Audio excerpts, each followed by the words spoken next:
Hi everyone, it is Jessica. Today I am excited about a project that I am creating as part of a mystery envelope challenge that I am doing with my fellow Makers with Heart. So Crafting with Amanda is the one who came up with this, and these are the rules that she has established for this particular project. So we can use the things that she sent us in the envelope, and we can add white and black cardstock, and then we are welcome to use any kind of like stamps or die cuts or things like that, but we just can't bring in any extra embellishments like sequins or buttons or, enamel dots, things of that nature. So here is what I've received in my mystery envelope from Amanda. And I've got these pattern papers from Sawyer, a little piece of a zip strip, a foam circle, and the little window to make a shaker. There are a bunch of wildberry loose sequins in here in this darling little envelope. And I also have a piece of Sundance cardstock and grape cardstock and that really pretty little scalloped border piece out of Harbor cardstock. So I know based on the size of these papers that a card would make the most sense, but I actually think that I want to scrapbook this cute little 4x4 photo of my two nieces, and this is just one that I had kind of sitting around. I had made a little project for my sister for her birthday, and I'd printed a bunch of photos of her daughters, and then this was one that just didn't make it into the project. And then I thought, you know what, the colors in their outfits really go along with these Sawyer papers that Amanda has sent me, and so I think that's what I'm going to do. So I am allowed to bring in my white cardstock and stamps. So I think I'm going to use the Simple Floral stamp set, and I'm going to trace a circle onto my cardstock as a guide. And my thought is that since I can't really bring any extra embellishments, I'm going to stamp my embellishments. And so I'm going to stamp like a circular wreath of sorts with all of these really pretty flowers that are in the stamp set, which is still available, by the way, and I will leave the name and the link to it down below. And then I'm just checking to see how big my plate is that I've grabbed out of the kitchen, so that way I can make sure that I have centered it on my piece of cardstock here. And I can't remember how big. I think it was like 7 or 8 inches wide, and so I'm just trying to do my best to like make sure that I am getting this on here as relatively centered as possible. So I'm going to trace this pencil line. And then later I decide to actually erase it, because even when I do erase it, I can still see it. I know you probably can't really see it in the video as well once I start stamping, but there's enough of a line there still for me to see as a guide when I start stamping these flowers around. And so that's my thought. I don't know. I'm not really sure yet. I had this like vague idea in my head of what to do for this mystery project. And so I don't know. All right, now I pulled that Sawyer cardstock or piece of paper in the zip strip, and I decided on the colors for my flowers based on the colors that were in that pattern paper. So you can see I've just pulled, there's like a big range of them, and that's one of the beautiful things about that Sawyer collection is it is so bright and colorful, and it gave me a lot to work with. So I'm going to go ahead and flip over my Versamat here so that I have the foam side up for stamping. And then I'm just going to pick one and I'm going to start going for it. I won't make you watch me stamp all of these, but you'll get the idea here once I get started of what I'm going to do. I decided to go with the biggest flower that was in the stamp set first, because I think I'm going to move from the biggest pieces to the smallest pieces and kind of fill in with the smaller ones as I go. And then that way, if I put my biggest flower down first in my circle, then I can kind of like work off of that and create some like little clusters that way. And then I realized that, I probably am going to need to mask some of this off. So I pulled in a full stick sticky note, stamped that flower again, and then I'm just going to very carefully fussy cut this out so that way I have a little mask that I can use with this particular flower. And then I also chose to do the grape ink as it was the darkest color of all the colors that I was working with the exception of Harbor. And again, that way I could kind of like move from like the bigger flowers to the smaller flowers, and then the darkest color to some lighter colors. So next, I'm going to stamp, there's another flower on here that's very similar to this one, but it's just a little bit smaller in size. and I think I'm going to stamp that here.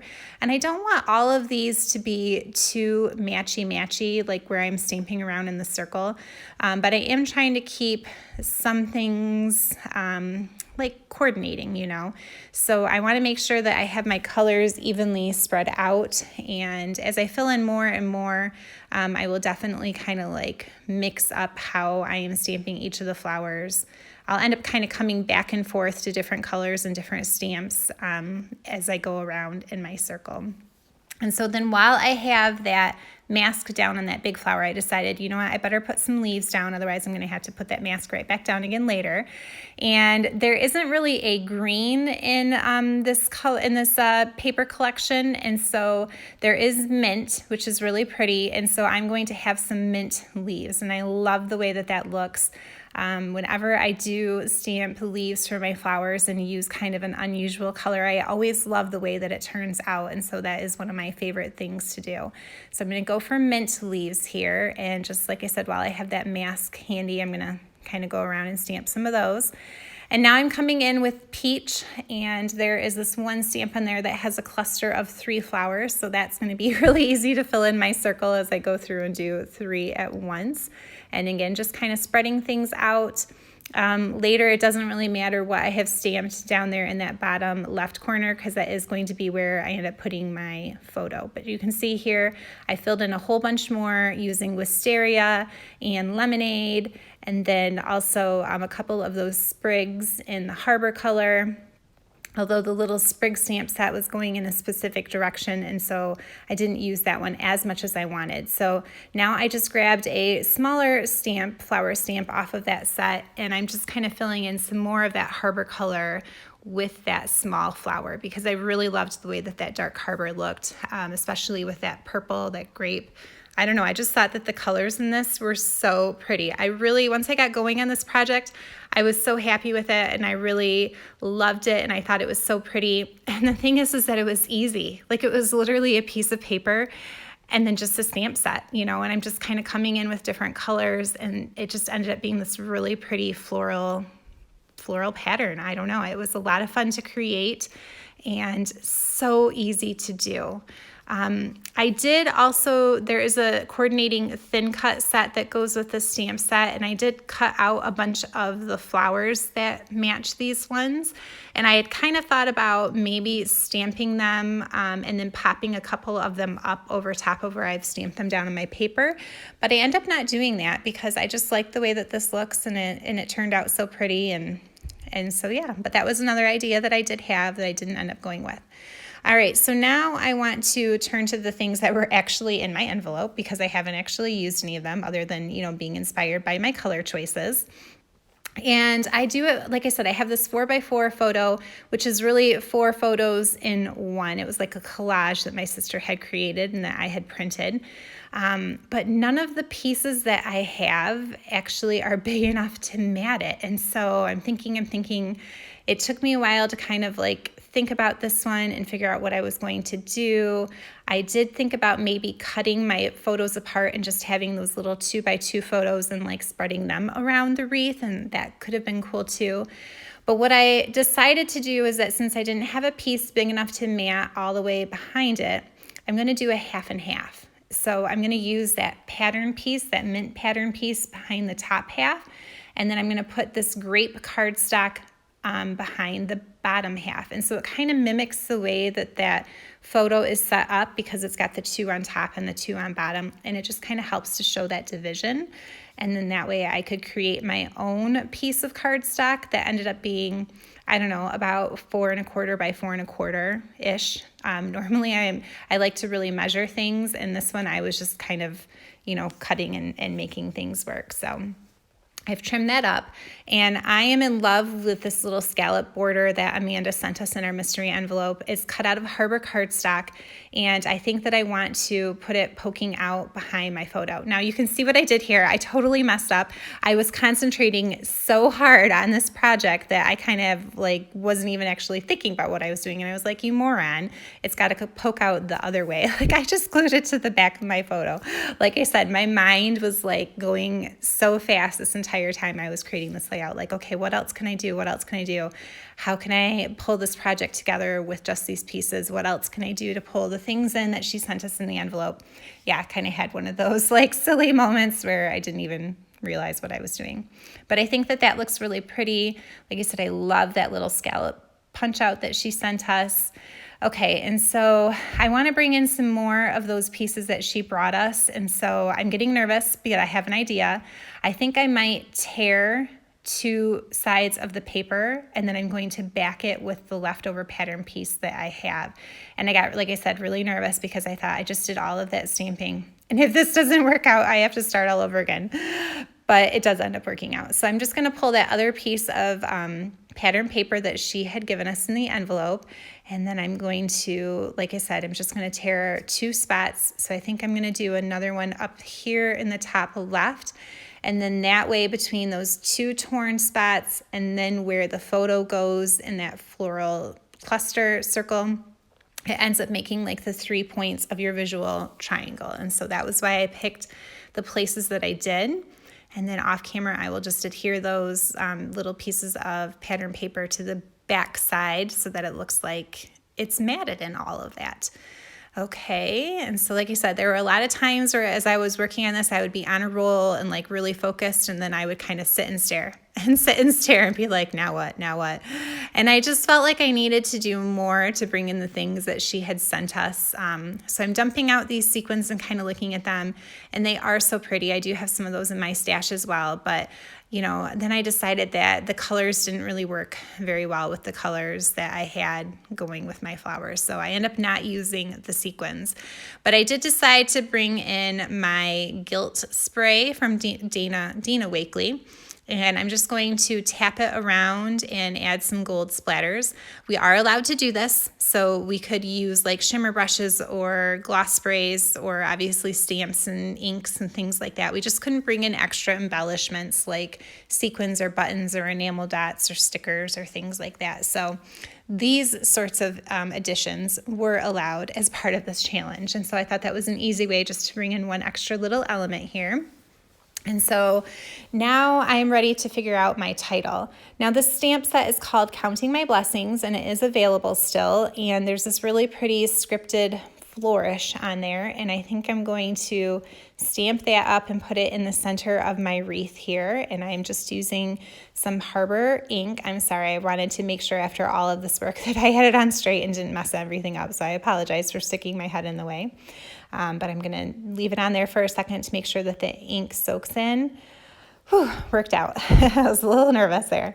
All right, and then this is one called Taking It All In. I love this stamp set. It's actually like a double stamp set.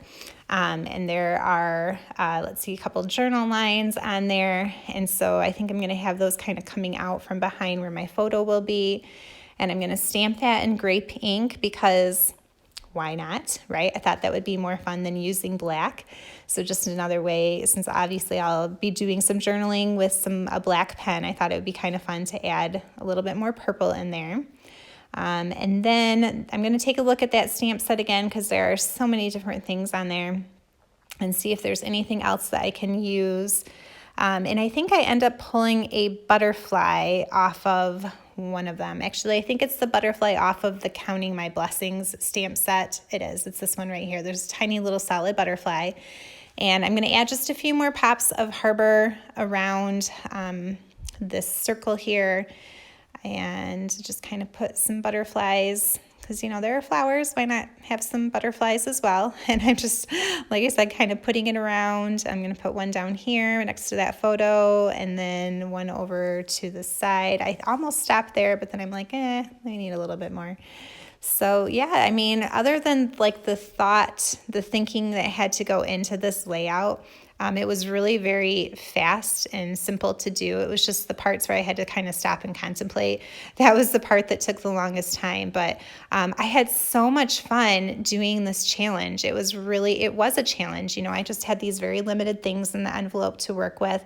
And like I said, I felt like the size of the papers kind of made maybe like a card the most logical of projects to make. But I don't know. I'm so behind in my scrapbooking. I was like, I don't want to make another card. I think I'm just going to do a scrapbook page. And so then it was just a lot of fun to think about how can I use this small little pile of things to make a scrapbook page. And I love the way that it forced me to use my stamps and then pull in those things that Amanda sent as just the extra little touches.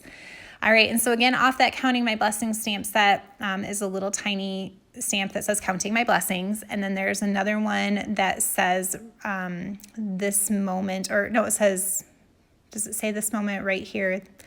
It says something, I can't remember now, I can't see it very well, but there's like a couple of other little sayings, and so I'm just going to stamp that one down at the bottom of the photo.